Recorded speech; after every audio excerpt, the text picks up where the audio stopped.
My good people, my good people. Hello, world. I'd like to welcome y'all back to the show that's hot with your boy Rob Scott.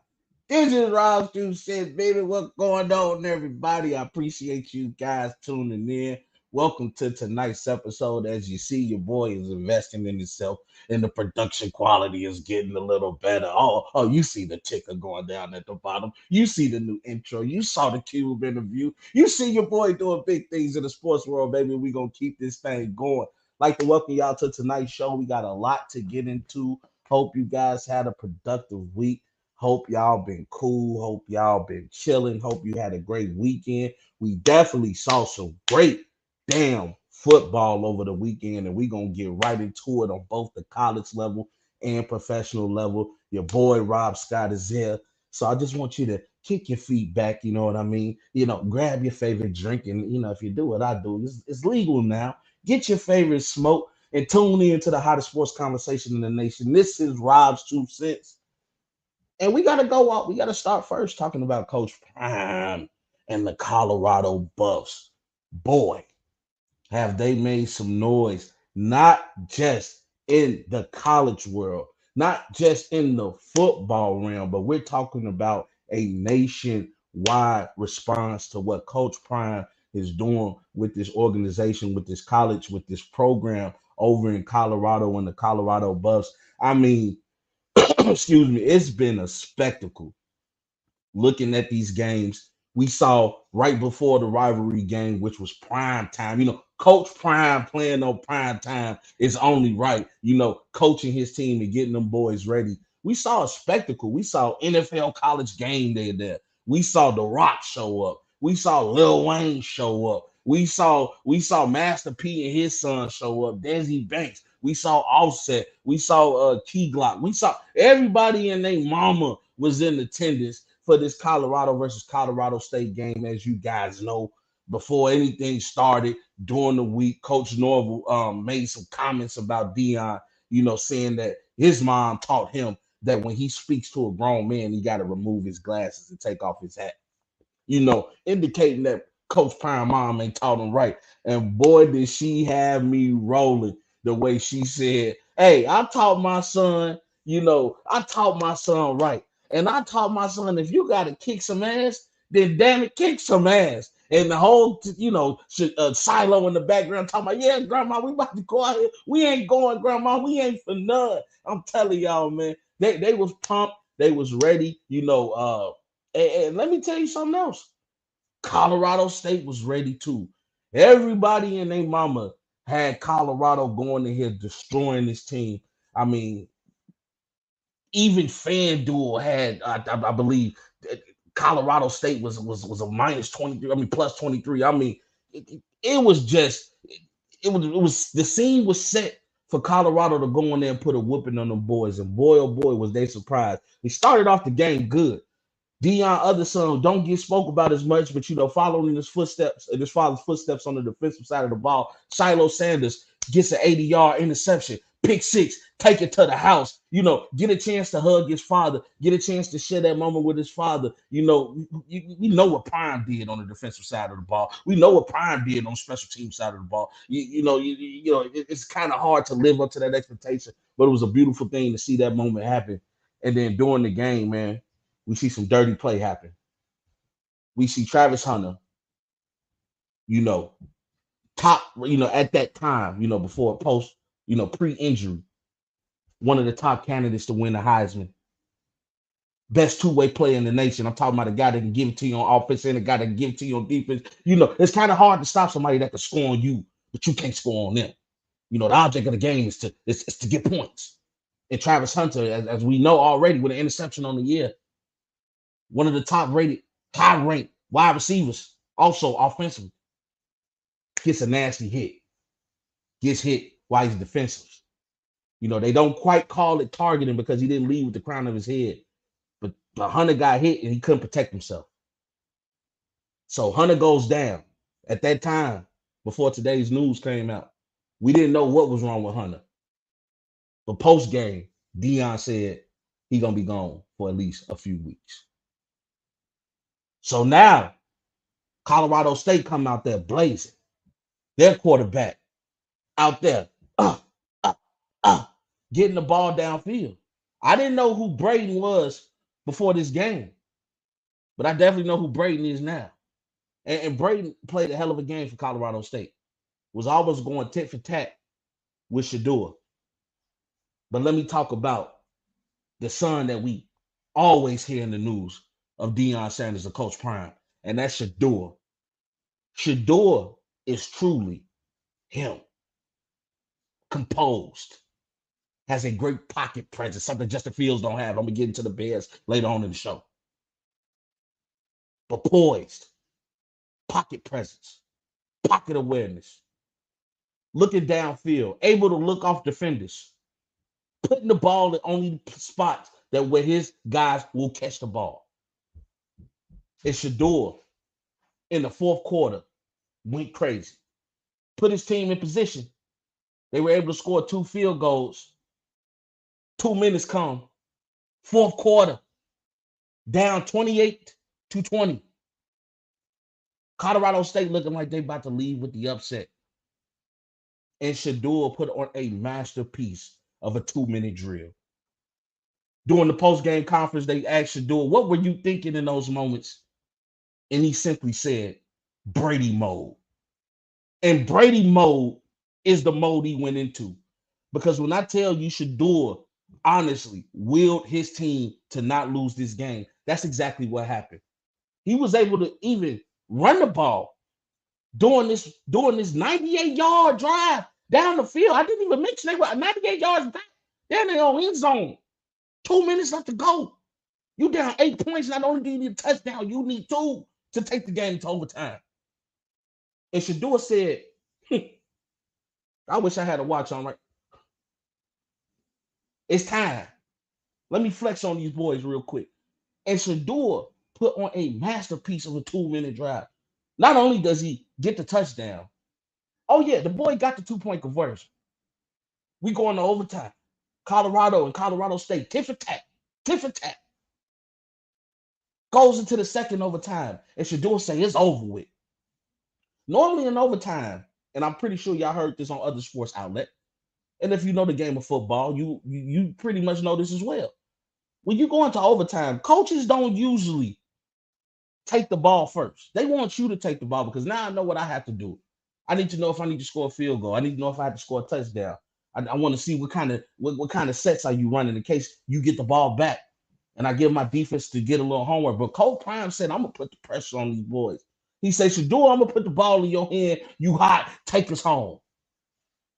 And let me tell y'all something, boy. Shador doing what only Shador does made it happen for Pops.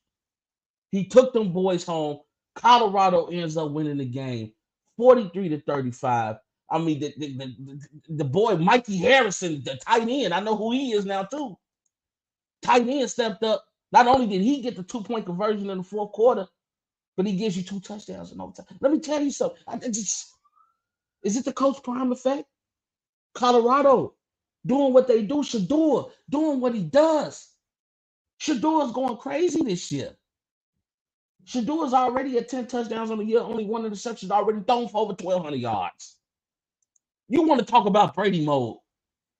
Shador is doing exactly practicing what he preached. He preached Brady mode, and he is going Brady mode. See, the thing with these young guys is you can have access because everybody said, "Oh, he's Coach Prime kid. He got access to Tom Brady. He got access to people that people don't like me don't have access to." But see, the problem is even when you do have access to him, you got to listen to him. You got to take in the knowledge. And if you got somebody like Tom Brady, the only player in NFL history to have 7 Super Bowl wins, if you got somebody like that in your ear, you play the position, you listen. And Shador doing exactly that. Colorado now is on the roll, but now their biggest test comes. Their biggest test comes now because now they have to go against 2 ranked teams in their next 2 matchups.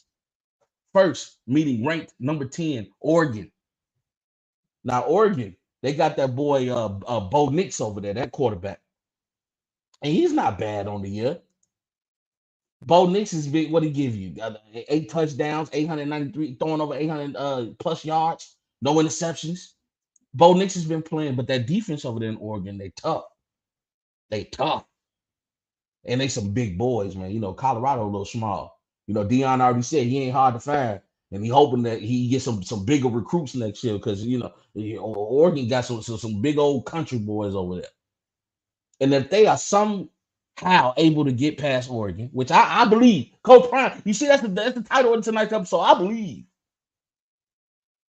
But if they are able to get past Oregon, then they got to meet USC, and they got to meet number one ranked quarterback Caleb Williams. And let me tell you something. Caleb Williams is the real deal. The same way I talked about Shador, I have to talk about Caleb Williams. Somebody who's athletic, somebody who's accurate, somebody who has a great pocket presence. He's just a quarterback that knows what he's doing, and I'm pretty sure he's going to be able to translate that to the higher level, to the NFL level, to the professional level.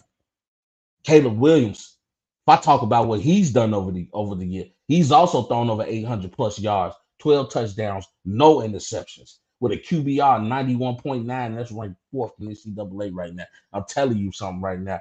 Caleb Williams is the real deal, and to me is the best quarterback in college football right now. And if Shador is able to pull this off, along with the Colorado Buffs, and be able to beat Oregon, ranked number 10, be able to beat USC, ranked number 5 in all of college football, Shador Sanders put himself right there as the number one candidate for that Heisman.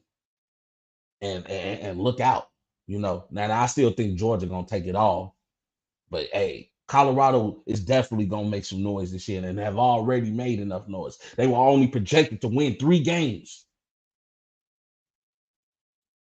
yet they've already matched that projection. And then with the whole Travis Hunter situation, we found out now that he has a lacerated liver.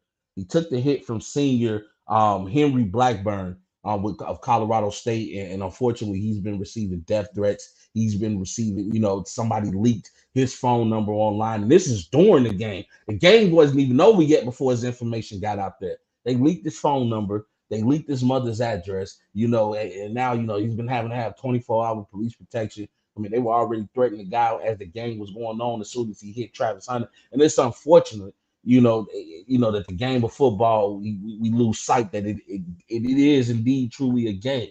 And I understand that, we've been robbed of being able to see Shador at his best with his number one guy, Travis Hunter, going against USC, going against Oregon, going against these ranked schools. But you never wanted to get to the point where guys are receiving death threats and you leaking their mother's information. Because I'm telling y'all, man, you gotta watch what you do. And luckily, Travis Hunter has come out. He was on a video online. I saw it early on social media. He said he forgives Henry. He understands that the game of football is a rough sport. And in this sport, you're gonna take unwarranted hits sometimes. And it's a dangerous sport, and dangerous things happen. And he forgive Henry, and hopefully the world can forgive Henry Blackburn. We do know that was a dirty hit. You were intended on taking out Travis Hunter, but I don't think he wanted to lacerate the man's liver. We don't know how long Travis Hunter is going to be out. Even Coach Prime has come out and say, let's quit it with the death threats. Let's forgive this young brother and move on with the game of life, because football is just a game. We have a much more important game to play, which is the game of life. So right now, Deion Sanders, Coach Prime, saying and doing all the right things. I don't know where all the hate is coming from, but I have to tell you guys, Coach Prime is just a model citizen and a great role model to follow. And these young boys are willing to run through a brick wall for Coach Prime. And I'm happy to see, the elevation of Colorado. Yeah. We're all bandwagon fans. We jumped on the Colorado bandwagon. Nobody was ever going for the Colorado Bucks. Shut up with all that. Shut up with all that. Y'all, you take y'all hating ass on somewhere. We just happy to see a black man who had to work his way up through the ranks, teaching, coaching high school, trying to get to the NCAA level, going the HBCU route, putting HBCUs on the map, and what he did for Jackson State, and now getting that chance for Colorado, taking a franchise who was basura for the last few seasons in college football, and taking a team that was only won one game last year, and they're already 3 games in, 3-0, beating tough talent like TCU. Shout out to Coach Prime. Shout out to Shador and Shiloh. And shout out to the whole Colorado Buff Nation. Let's move on, y'all. We here for we here for a good time, not a long time, right? I got to take it to the professional levels now. We got to talk about the NFL because right now it's been going down in the NFC. I've seen two powerhouses make statements and put their foot down and trying to declare themselves as the beast of the NFC. And I have to tell you right now, my two top teams in the NFC right now have to be the Dallas Cowboys and the San Francisco 49ers. Let me tell you guys something. The defenses on both of these teams are monsters. Let's look at Dallas for a second, okay? Now everybody know how I feel about the Cowboys and how most analysts feel about the Cowboys who's not a diehard Cowboys fan. In the end, no matter how great Dallas is in the regular season, they will always do Cowboy things to get themselves eliminated in the postseason if they make it that far. But this year just feels different. Let me tell you something. We see him, Michael Parsons really starting to get into himself. I mean, I think the man already has three or four sacks on the year. Just had 2 sacks last game. I mean, just made life a complete hell for Zach Wilson and the New York Jets. I mean, just everywhere, every time Wilson called hype, you saw Michael Parsons going through single coverage, going through double team, going through triple teams to get to the quarterback and deliver the hurt business. And Michael Parsons do deliver the Herbert. And let me tell you something, boy, that boy a dog. And the rest of the Cowboys, we knew that, that secondary was already going to be a deadly. You got Diggs back there. Now you add in a veteran like Stephon Gilmore. And I believe that defense secondary already got 5 interceptions on the year. I mean, Dallas right now is rocking and rolling. The question is always going to be that. They let go of Ezekiel Elliott. You give Tony Pollard control of the offense. Now you bring in a James Conner. I mean, you're trying to keep that run game going so that way you can keep the defense honest and you can give Dak a chance. And, CeeDee Lamb, being one of the premier wide receivers in the league. The Dallas look tough. But let me tell you about the NFC, man. Let me tell you about the San Francisco 49ers. We about to go out west because San Fran is tough. San Fran is tough. We know they got Nick Bosa and they got just a flock of guys on their defense, just deliver pain and hurt you. And they're going to keep the game. I believe teams with the San Francisco 49ers defense, man, you're not scoring against these guys, man. These guys are going to make it hurt. Now, they did have a tough game against the Rams, but we know Matthew Stafford can get hot, even though he don't have Cooper Kupp. The man can get hot, and the Rams can't put points on the board, but that defense was able to stand up. And I'm telling you guys something right now, man. It's been going down, in the NFC. And the only thing that tips the scale for me and who's the best team, it has to be the offense of the San Francisco 49ers. I mean, last year, remember, that was Jimmy G controlling that. Jimmy G is a bona fide game manager at best. Now you have Brock Purdy. Remember, Brock Purdy took over when Jimmy G got that injury. And honestly, before he got injured, he didn't lose a game last year. He hasn't lost a game yet this year. Brock Purdy is technically undefeated.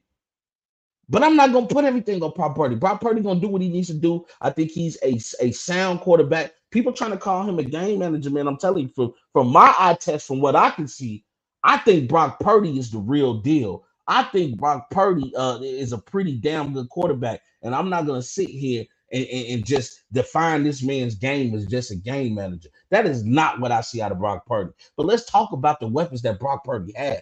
Brock Purdy has Brandon Ayuk. Brandon Ayuk is a dog. I mean, he came out the gate swinging, 2 touchdowns already on the year. Just a guy that's available, a guy that's going to be at the right place at the right time. Brandon Ayuk is a bona fide stud at the receiving position. And he's going to be, making his grand entrance into that upper echelon of names when you mention receivers. You're going to have to mention Brandon Ayuk because he's a dog. And then you got to talk about Debo. I mean, any guy named Debo, you should already be a little terrified of. He go come up to you. That's my bike, punk. Because that's what Debo do to people. When he wants to score a touchdown, he goes to score a touchdown. He's already at 2 touchdowns on the year. And I mean, we saw one play last week. Debo simply he got the ball. He just bullied his way to the end zone. He just untouched. Debo was a dog. And let me tell you something. Debo is the utility knife for the San Francisco 49ers. If you need him to be a running back, he can go do that. If you need him to be a wide receiver, he can go do that. If you need him to be a playmaker, meaning you just throw the ball in his damn hand and say, Debo, make something happen, he can go do that. Debo is a dog. George Kittle. I'm not going to say he's Travis Kelsey level, but George Kittle is a very capable tight end in the NFL. And if you have to have a tight end, if I can't get Travis Kelsey, I'm going to go get Kittle. Kittle was a dog. And I just think San Francisco right now, they just got a squad. And I ain't even talked about my boy C-Mac. They got Christian McCaffrey. We know what Christian McCaffrey has done over the years with Carolina and how he was dogging them boys. His only problem has been injuries. Now you bring him to San Francisco where he is surrounded by other playmakers and you don't have to put all the pressure on C-Mac. Now you help his case in trying to stay healthy throughout the year because he's not getting dogged by having the ball handed to him every damn possession and getting ran into the ground. Now he has a Debo. Now he has a Brandon Ayuk. Now he has a George Kittle. And now he has a Brock Purdy who can put the ball where it needs to be. I'm telling you guys right now, San Francisco looks like the team to beat. And we see now Kansas City, they don't have Eric Bieniemy no more. Eric Bieniemy is in Washington. We see what he's doing with Sam Howell and how he's changed the whole dynamic of the Washington Commanders offense. They don't look the same offensively in Kansas City. Now I know Travis Kelsey just came back and he got to get into his groove and you got to let Mahomes settle down and settle in. But right now, if that defense goes against the Kansas City Chiefs, I don't know if Mahomes can just throw 28 points on San Francisco. It's going to be tough playing them boys. But I'm going to tell you somebody is not tough playing. The Chicago Care Bears. Yes, ladies and gentlemen, that's what I call the team who happens to represent the great city that I'm from. The Care Bears. I mean, I'll be the first to tell you, I'm not giving up yet, Chicago. I know I'm a damn fool. I know I'm a damn fool. Just like every year, the Bears, they're looking better. They just might do it. No, no, no, we're not talking championship, but at least let's beat Green Bay. Every damn year, I hype myself up, like many of us Chicagoans do. And every damn year, we are disappointed as soon as game one happens. Let me tell you about these damn Care Bears. They had Jordan Love looking like the second coming of Aaron Rodgers. Now, granted, Jordan Love was able to then go to Atlanta and throw for 3 touchdowns. And more power to Jordan. But damn it, it seemed like Green Bay just couldn't miss going against the Chicago Bears. I mean, Aaron Jones ran all over us. Jordan Love throwing touchdowns everywhere. I'm like, when did he learn to do that? I didn't even know Jordan Love had that type of game. And then we go against Baker Mayfield and the Tampa Bay Buccaneers, and you put on a shit show on national TV. Are you crazy? Damn, you couldn't beat Green Bay. You couldn't even beat Baker. Baker out there looking like Tom Brady with the damn Buccaneers. It was ridiculous. It was ridiculous. I'm looking at every damn pass they called for Justin Fields was a damn screen pass. First of all, that makes no sense to me because you're talking about a team that does not have an offensive line, that can't run the damn ball, and you think they're gonna block for a damn screen? I don't know who's worse. Is it the offensive coordinator? Is it Coach Eberflus? Is it Justin Fields? Because quiet as kept, JF1, let me talk to you. I can't keep making excuses for you, man. You're going to have to get your shit together. And I'm talking to you as a Chicago Bears fan. I'm not giving up hope because I know a lot of your failures has to do with the coaching staff and the lack of success that they are putting you in. I know you don't have an offensive line. I know they still suck. And I know a lot of our offensive line they're hobbled right now. Hopefully, we're able to get them back as the season progresses. But Justin Fields, you have to learn how to be a quarterback in the NFL, sir. You have to learn pocket awareness. You have to know that you can't hold on to the ball for more than 5 seconds in the NFL. I know that. I've never played NFL football game in my life, and even I know that. You are dealing with the best of the best. That means in the NFL, every defensive end you're playing was at one point the best defensive end at the school. Every safety you're playing is at one point the best safety at that school. You're playing the best of the best when you make it to the pros. Kid, I'm gonna need you to act like it. I'm gonna need you to stop running into the sacks, running into the pocket, running into harm's way. I'm gonna need you to get your act together, JF1. Get your shit together, Justin. I shouldn't even be calling you JF1. You haven't even earned the right to have a nickname. You're Justin. Get your act together, Justin. The Bears organization as a whole, the team as a whole, suck. We have no offensive line. We have a playmaker in DJ Moore, and you don't want to pass on the ball. You want to run 800 screen passes. We have a defense that won't even pinch the bench. It is horrible. We are soft. We are the Chicago Care Bears. That's what we are. And I need the Chicago Bears to get their act together because I'm not even thinking playoffs no more. Just at least go 500 for the season. Please. You haven't won a game since October 24th of 2022. We're on a 12-game losing streak. You know how bad you got to be to still be losing from last year? Damn. Get better. We're not saying get Super Bowl better, but at least be better than 3 and fucking 14. God damn. I'm sorry, y'all. Excuse my language. Excuse my language. Kids, come here. But when you got to watch what I'm watching, I'm just telling you, it just baffles the mind how much the Bears suck. It truly does. The last topic on tonight's show, got to talk about the NFL injury bug, man. It has been a lot of injuries going on in the NFL. Hey, Tim, hey, babe, you hear me? And Tim, thanks for watching, man. Justin Fields is not ready for the big time. Let me show y'all what my boy said, my boy Timothy Williams, man. He is not ready for the big time. I think a lot of people will agree with you, man. Oh, yeah, I told y'all, man, I got a little better now. You see how your boy producing the show and he got his little pop-up bubbles and things like that? Oh, yeah.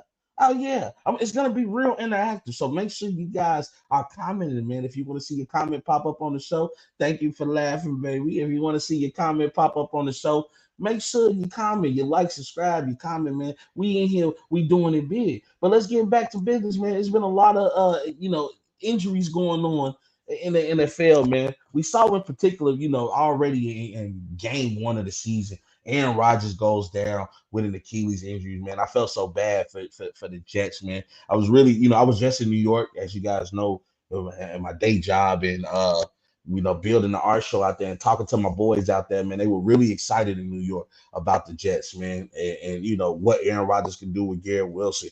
I thought that dynamic duo was going to be one of the best 1-2 punches in the NFL. Aaron Rodgers goes down in the third play of the game. Third offensive play of the game goes down with the Achilles injury, man. Have to apologize to that kid. We see now, Zach Wilson is just not it for the Jets. I feel so sorry for Garrett Wilson, man.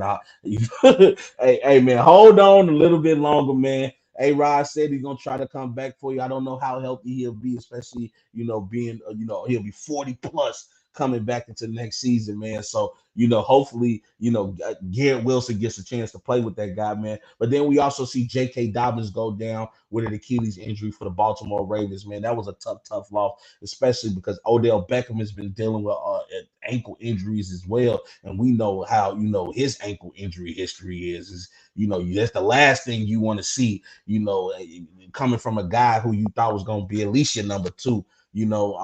So J.K. Dobbins, we know how important that run game is to Lamar Jackson and the Baltimore Ravens. To see him go down is tough. They got some available guys out there right now. I think we saw, as I was about to mention, Nick Chubb goes down with a horrible injury on Monday Night Football. As the Cleveland Browns lost to the Pittsburgh Steelers, goes down with a horrible injury. I mean, they got a lot of protocols in the NFL to protect teams and players from concussions, but they just make these players go low and they hit low. And now you see a lot of guys getting their knees blown out, ankles blown out, because these guys don't want to hit above the waist because they're getting penalties called on them for violating concussion protocol or roughing the pass or unsportsmanlike conduct, trying to injure these players. So now these guys are hitting low. And what do you expect them to do? I mean, tackling these guys directly in their legs. I mean, from the looks of it, it looked like Nick Chubb lost his MCL, his ACL, his PCL, or whatever CL is in his damn knee. I mean, his whole knee went out. And I felt so bad for the guy. A lot of celebrities like LeBron James and Lamar Jackson, they tweeted out how, they're praying for Nick Chubb and hoping he getting a speedy recovery, man. But, NFL, it's hard to protect against concussions. It's hard to protect against knee injuries. It's a rough game. Hey, you got to let these boys go out there and hit now. But, it's tough. You see Nick Chubbs go down, and now Kareem Hunt is interviewing with the Cleveland Browns to fill that void of losing their top running back. So, it's a lot of bad injuries going on. Other significant injuries.